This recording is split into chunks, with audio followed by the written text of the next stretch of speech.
Hello friends, ఎలా ఉన్నారు? జీవితంలో ఎప్పుడూ ఊహించని పరిస్థితులే ఎదురవుతాయి.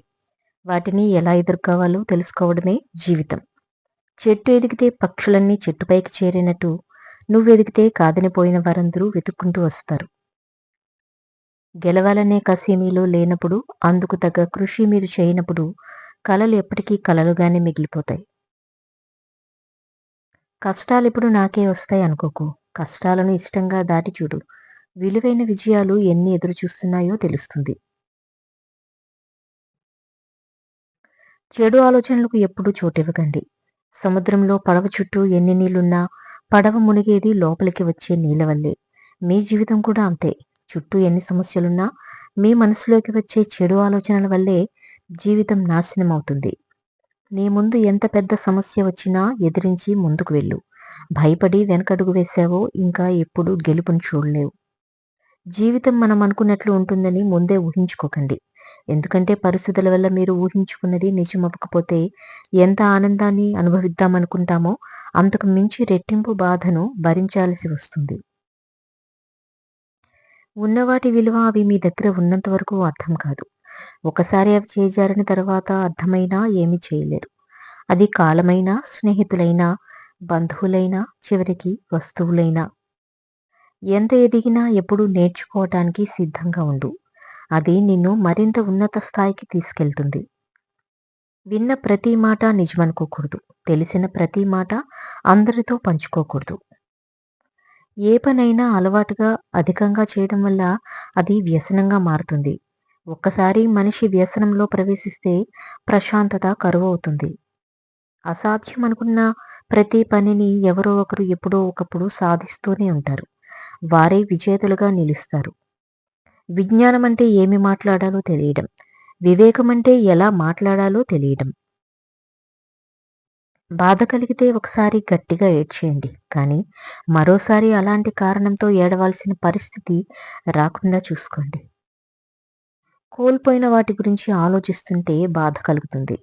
ఎలా కోలుకోవాలో ఆలోచిస్తే మార్గం కనిపిస్తుంది. ఏ పని లేనప్పుడు ప్రశాంతంగా ఉండటం కాదు. తల మునకలయ్యేంత పనిలో ఉన్నప్పుడు కూడా ప్రశాంతంగా ఉండగలగటం అంతకంటే ముఖ్యం. నీ మేలు కోరేవారెప్పుడూ నీకే తెలియకుండా నిన్ను అనుసరిస్తూ ఉంటారు. వారిని వెతికి పట్టుకోవడం నీ విజ్ఞత, నిలుపుకోవడం బాధ్యత. పచ్చనోటు ముందు బంధాలు పలచబడిపోతున్నాయి. ధనం ముందు గుణం గుడ్డిదైపోతుంది. ఆస్తుల ముందు ఆప్యాయతలు ఆవిరైపోతున్నాయి. ఇప్పటి మిమ్మల్ని చూసే రేపటి తరం తయారవుతుంది. తెలిస్తే మాట్లాడు, లేకుంటే తెలుసుకొని మాట్లాడు.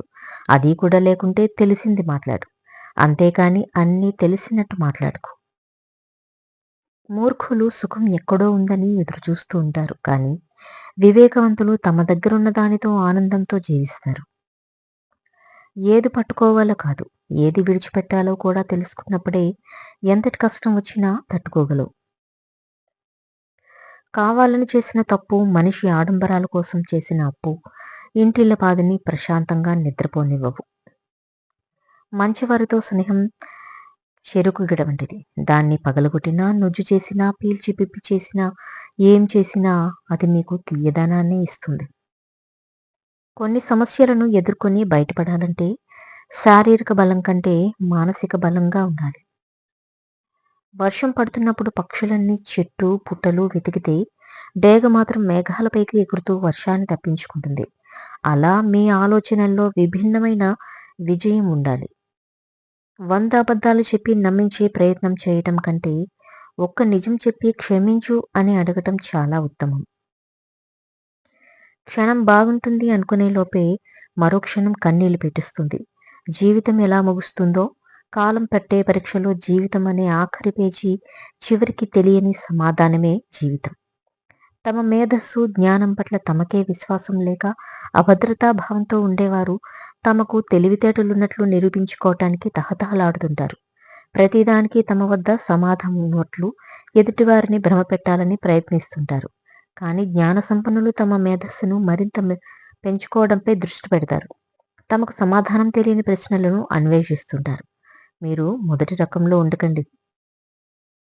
అవమానం జరిగిన చోట ఆకలి ఉండదు. గౌరవం లేని చోట ప్రేమ ఉండదు. నమ్మకం లేని చోట అసలు అక్కడ బంధమే ఉండదు. మనిషి అభివృద్ధి మార్గంలో పయనించాలి అనుకుంటే అతి నిద్ర, సోమరితనం, పనిలో అలసత్వం, భయం మరియు కోపం అనే దుర్గుణాలు ఉండకూడదు. బలహీనులు ప్రతీకారం తెచ్చుకుంటారు. బలవంతులు క్షమిస్తారు. తెలివిగల వాళ్ళు వదిలేస్తారు. మంచివాడి కంటే ముంచేవాడి మాటలే జనాలు బాగా నమ్ముతారు. కషాయం కంటే కాఫీ రుచిగా ఉంటుంది కదా! ప్రతి దాని గురించి తీవ్రంగా ఆలోచించి సాధించేది ఏమీ లేదు. ఆయాస పడటం తప్ప ప్రశాంతంగా ఉండటం మొదలుపెట్టండి. ఆరోగ్యంగా, శక్తివంతంగా ఉంటారు. మీ జీవితంలో ఏది సాధించలేనిది చింతించవద్దు. ఏదో సాధించామని గర్వం వద్దు. మీకంటూ రేపనేది ఒకటుంటుందని మరచిపోవద్దు. తీస్తే ప్రతి మనిషి జీవితం ఒక బయోపిక్కే. పడ్డ అవమానాలు, ఓడిపోయిన ప్రేమలు, కార్చిన కన్నీరు, ఎగతాళి చేసే బంధువులు, పక్కనే ఉంటూ దెబ్బ కొట్టే శత్రువులు, కొన్ని గెలుపులు, ఎన్నో మలుపులు, అది కొన్ని సంతోషాలు, పడిపోతూనే పైకి లేచిన క్షణాలు, ఎందరో పాత్రధారులు. జీవితంలో కొందరి నటనలకు ఎన్ని అవార్డ్స్ ఇచ్చినా తక్కువే. సమస్య లేని ఉద్యోగం లేదు. సమస్య లేని వ్యాపారం లేదు. సమస్య లేని వ్యవసాయం లేదు. సమస్య లేని సంసారం లేదు. సమస్య లేని మనిషే లేడు. సమస్య అన్నది సహజం. దాన్ని జయించిన వాడే ధీరుడు. ఏది శాశ్వతం కాదు. ఈ లోకంలో గడుపుతున్న ఈ క్షణం మాత్రమే మనది. నిన్న అనేది తీరిపోయిన రుణం. రేపు అనేది దేవుడిచ్చే వరం. తప్పు ఒకరు చేస్తే శిక్ష అనుభవించేది మరొకరు. తప్పు చేసిన వారు సంతోషంగా తిరుగుతుంటే ఏ తప్పు చేయని వారు మాత్రం బాధతో కుమిలిపోతున్నారు. డబ్బు ఉందనో, అదృష్టం కలిసి వచ్చిందనో గర్వంతో ఎదుటివారిని హేళన చేయకండి. మనిషి 100 ఏళ్లు బ్రతికినా కాటికే, 100 కోట్లు కూడబెట్టినా కూటికే అని గుర్తుపెట్టుకోండి. నీళ్లలో ఏడ్చే చేప కన్నీళ్లు ఎవరికీ తెలియదు. అదేవిధంగా కొందరు మనసుతో పడే బాధ కూడా ఎవరికీ తెలీదు. తలరాత బాలేనప్పుడు ఎన్ని మాటలనినా కూడా పడాలి. కొందరికి మీరు చెప్పే సమాధానం కన్నా కాలం చెప్పే సమాధానం కరెక్ట్గా ఉంటుంది. ఓపిక పట్టి చూడు. ఓపిక చాలా విలువైనది. భగవంతుడిని కోరుకోవాల్సింది కష్టాలు రాకుండా చూడమని కాదు, ఎంతటి కష్టం వచ్చినా వాటిని తట్టుకొని నిలబడే ధైర్యం ఇవ్వమని. అబద్ధం చెప్పడానికి తెలివి ఉండాలి. నిజం చెప్పడానికి ధైర్యం ఉండాలి. నిజమే అయినా అది ఇతరుల మనస్సులను నొచ్చుకోకుండా చెప్పటానికి గొప్ప సంస్కారం ఉండాలి. ఆకలికి అన్నం పెట్టేవారికి, ఆపదలో ఆదుకునేవారికి, అవసరమైనప్పుడు ప్రేమ పంచేవారికి, మనసారా నీకోసం కన్నీరు కార్చేవారికి ఎప్పుడూ రుణపడి ఉండు. అది నీకు 1000 జన్మల పుణ్యాన్నిస్తుంది. తిండి పెట్టలేని వారికి ఇంటికి వెళ్ళి మంచినీళ్ళైనా తాగిరండి. మిమ్మల్ని నిర్లక్ష్యంగా చూసేవారింటికి పరమాన్నం పెట్టినా వెళ్ళకండి. కత్తిని ఎంత సున్నితంగా వాడినా దానికి నరకడమే తెలుసు. అలాగే కొందరికి ఎంత విలువిచ్చినా మనస్సు గాయపరచడమే తెలుసు.